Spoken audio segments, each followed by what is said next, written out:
बिहार में लोक आस्था का सबसे बड़ा पर्व छठ और दीपावली, जिसकी तैयारी जोरों पर है। यूँ तो कहे कि यह बिहार के कण कण में बसता है। हर बिहारवासी पूरे वर्ष भर इस पर्व के इंतजार में रहते हैं।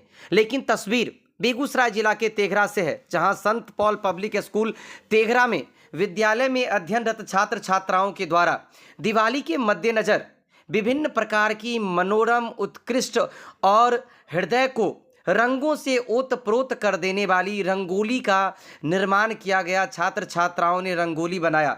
ये रंगोली अलग अलग विधाओं को, अलग अलग कलाकृतियों को और तस्वीरों को उद्धृत किया, जैसे जीवन के यह 7 रंग अनुपम, अलौकिक और अद्भुत दृश्य को प्रमाणित करते हैं, स्थापित करते हैं, दिखाते हैं। ठीक उसी प्रकार लोक आस्था का सबसे बड़ा पर्व छठ होता है और छठ की जो कलाकृति होती है, छठ की जो सुंदरता होती है, छठ की जो सार्वभौमिकता होती है और उसका जो प्रत्यक्ष प्रमाण होता है, इन तमाम विधाओं की एक एक खूब सुंदर, खूबसूरत, अति मनोरम कलाकृतियों से उद्धृत उन तमाम दृश्यों को इन छात्र छात्राओं के द्वारा अभिनय के रूप में प्रदर्शित किया गया।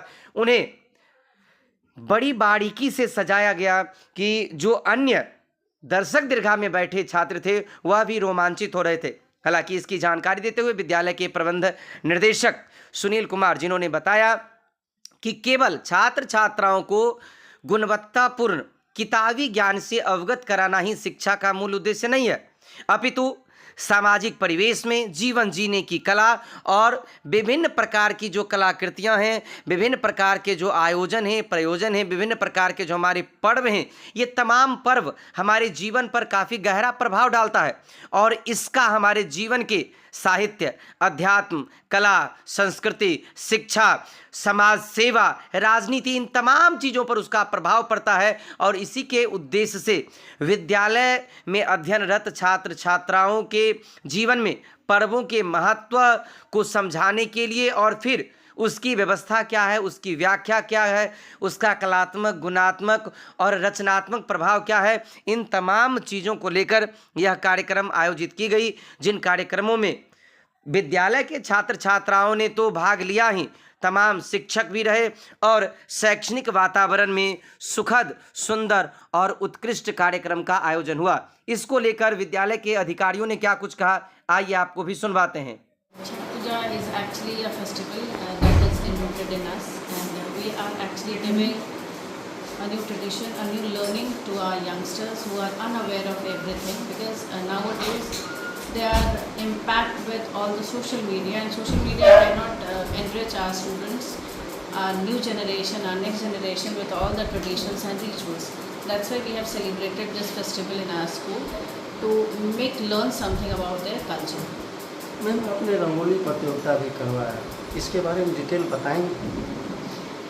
Yes, today again we have done the second activity, that is Rangoli competition, that was done by all our students.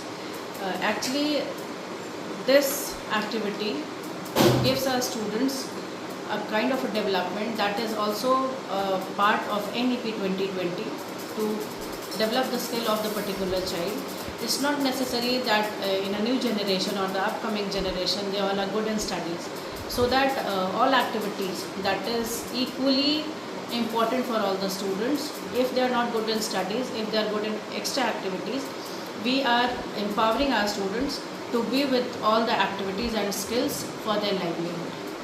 At last, I would like to wish all of you happy Dhanteras, happy Deepavali and happy Chhath Puja. Thank you.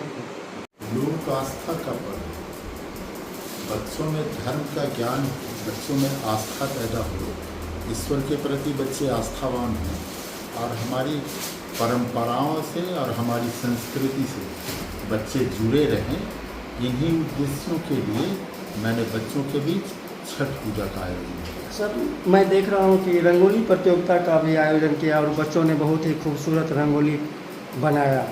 इसके पीछे भी तो आपका कुछ उद्देश्य रहा होगा? रचनात्मकता का विकास, क्रिएटिविटी डेवलप करना, यही हमारा उद्देश्य है। बच्चों में कोई ज़रूरी नहीं कि हर बच्चे शिक्षा के क्षेत्र में ही आगे बढ़े, वो कला और संस्कृति के क्षेत्र में भी आगे हो सकते हैं। तो उनमें से उनकी प्रतिभा को तराशने के प्रयास कि प्रतिभा जिस क्षेत्र में भी हो, कला के क्षेत्र में हो, संस्कृति के क्षेत्र में हो, खेलों के क्षेत्र में हो, मैं ऐसे कलाकारों की पहचान कर उन्हें आगे बढ़ने के लिए और उन्हें प्रोत्साहित करता हूँ। धन्यवाद।